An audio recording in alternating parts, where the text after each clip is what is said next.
Amin. Kita berikan kemuliaan kepada Allah kita yang hebat. Haleluya. Puji Tuhan. Shalom semua Bapak Ibu yang dikasih oleh Tuhan yang ada di rumah-rumah.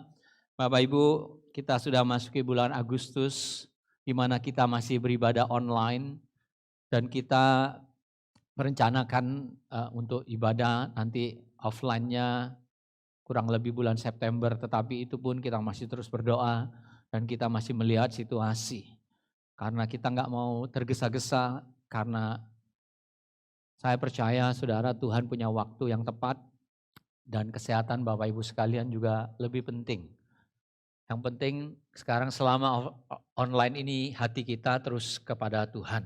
Nah Bapak Ibu yang dikasih oleh Tuhan, sebelum kita dengarkan firman Tuhan, saya ajak kita deklarasikan buku yang ajaib. Karena buku inilah yang akan mengubahkan kehidupan kita semua. Katakan bersama saya, ini firman Tuhan. Aku akan dengarkan dengan sungguh-sungguh, karena aku percaya dengan sungguh-sungguh, dan aku akan lakukan dengan sungguh-sungguh. Maka firman ini yang aku dengar dan aku lakukan akan mengubahkan hidupku. Setiap kita katakan, amin. Katakan bersama saya visi yang Tuhan berikan buat gereja kita. Aku dipanggil oleh Tuhan Yesus untuk menjadi seperti sungai. Sungai dalam Yeskiel 47. Sungai yang mengalir menjadi berkat bagi keluargaku, bagi orang sekitarku, bagi lingkunganku, dan bagi kotaku. Tetapi aku harus semakin dalam berjalan bersama Tuhan Yesus. Setiap kita katakan, amin. Haleluya. Bapak Ibu yang dikasih oleh Tuhan, saya mau sampaikan kepada Bapak Ibu sekalian, bahwa kita ini masih masuk dalam masa pandemik, yang bahkan di Batam ini dan Kepri ini khususnya kalau kita baca, kita dengar semakin naik. Tetapi Bapak Ibu, kita ini harus belajar. Selama mulai dari Maret kita ibadah online, selama dari Maret itu Tuhan mulai kita tahu di seluruh dunia sekarang oleh karena pandemik ini semuanya jadi berubah. Dan kita memasuki satu dunia namanya a new normal, dunia yang baru. Nah, dalam berapa bulan ini Bapak Ibu yang dikasih oleh Tuhan, kita ini sudah berapa bulan dan kita semua berdoa supaya pandemik ini cepat berakhir. Kita selalu tanya kapan ya, karena memang semuanya berubah. Anak-anak sekolah berubah, bisnis, bahkan pelayanan, semua kehidupan kita mengalami satu perubahan. Dan kita semua mau ini semua cepat selesai.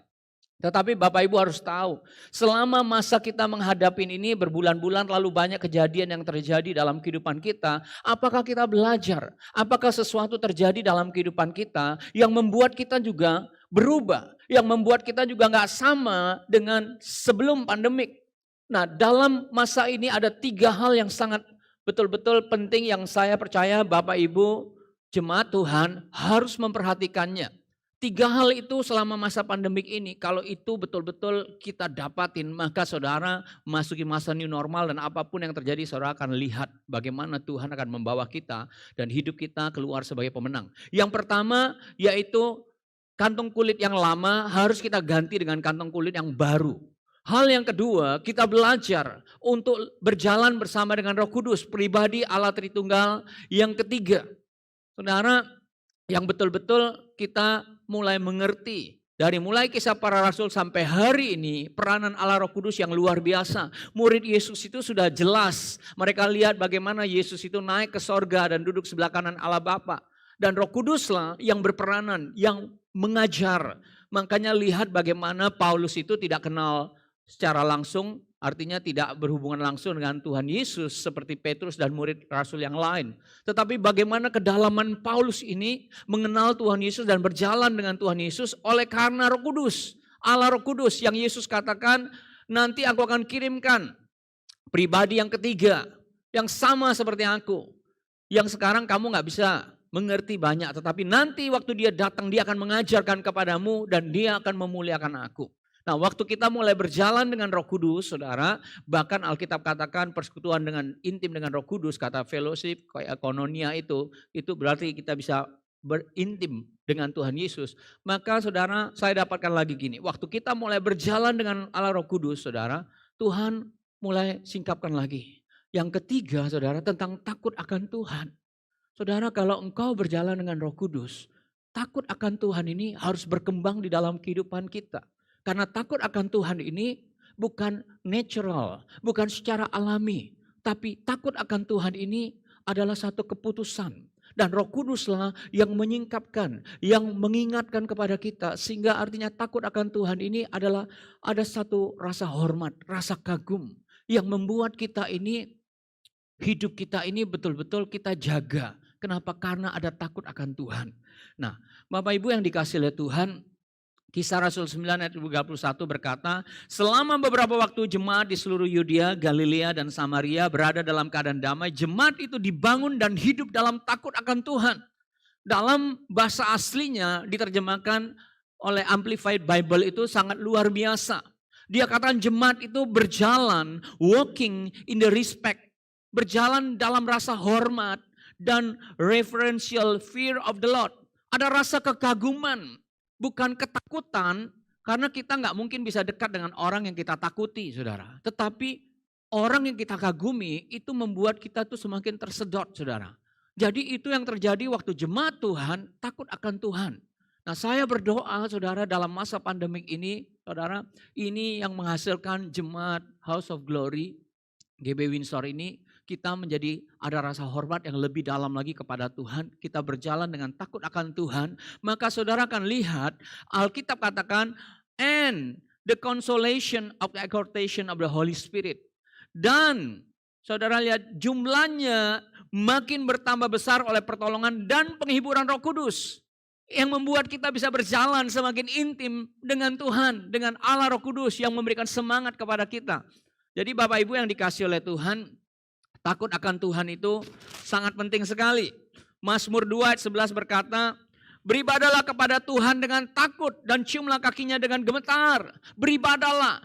Beribadah itu bukan cuma waktu kita ibadah seperti sekarang. Ibadah mulai 10.30 lalu 2 jam atau 1 jam setengah kita ibadah. Bukan cuma itu di dalamnya. Tapi ibadah itu adalah kehidupan kita. Dari bahasa aslinya bagaimana seluruh kehidupan kita.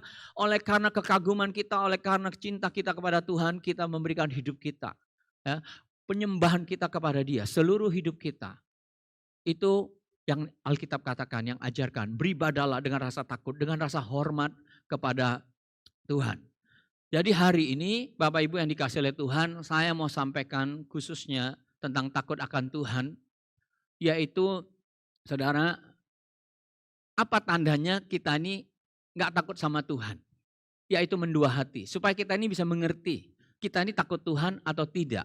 Minggu depan nanti 2 minggu lagi saya akan sampaikan tentang takut akan Tuhan bagian yang kedua.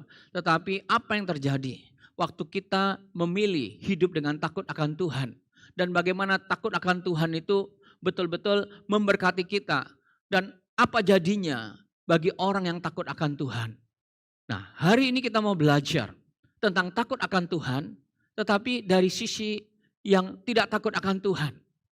Bapak Ibu, kalau saya tanya jemaat Tuhan semua, apakah engkau mengasihi Tuhan? Pasti semua menjawab, ya aku mengasihi Tuhan. Tetapi kalau saya tanya, apakah engkau takut akan Tuhan? Artinya apakah engkau menghormati Tuhan? Apa jawab saudara? Mungkin saudara akan diam, akan tutup mulutmu. Karena antara mau jawab, ya aku takut Tuhan, tapi engkau tahu kehidupanmu sebenarnya, engkau tahu engkau gak takut sama Tuhan. Dari cara hidupmu. Kenapa? Karena engkau mendua hati. Nah, saya akan tunjukkan kepada saudara. Apa maksudnya nanti mendua hati itu. Kitab Yakobus mengajarkan kepada kita. Bahwa ternyata Tuhan itu memang cemburu. Artinya Tuhan itu sangat mengasihi kita. Dia sangat ingin kita itu dekat dengan Dia. Tetapi sekali lagi, untuk bisa dekat sama Tuhan. Untuk bisa berjalan sama Tuhan. Bukan keputusan Tuhan. Tuhan sudah membuka jalannya, Dia rindu. Tapi kitalah yang harus memilih. Makanya Alkitab katakan, ayat yang 8, Yakobus 4 ayat 8, mendekatlah kepada Allah dan Ia akan mendekat kepadamu, tahirkanlah tanganmu, hai kamu orang-orang berdosa dan sucikanlah hatimu, hai kamu yang mendua hati. Mendekatlah kepada Allah dan Ia akan mendekat kepadamu. Jadi untuk mendekat kepada Tuhan, sekali lagi tidak tergantung kepada Tuhan, tetapi tergantung kepada kita. Bagaimana kita mendekat kepada Dia, saudara. Dia sudah buka jalan. Dia sudah mati di kayu salib untuk tebus dosa kita, sehingga jalan itu sudah terbuka. Nah, bagian kita sekarang di jalan yang terbuka itu untuk mencucikan tangan kita dan hati kita. Lalu di sini dikatakan, Apa yang membuat kita nggak bisa dekat sama Tuhan? Kamu yang mendua hati.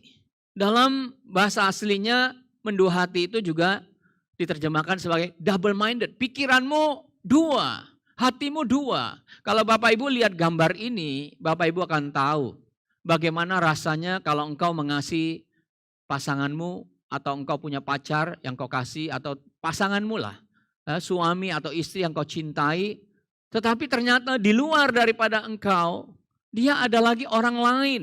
Bagaimana rasa kita, saudara? Seperti gambar ini, seolah-olah kayaknya mesra, tetapi tangan yang satu masih memegang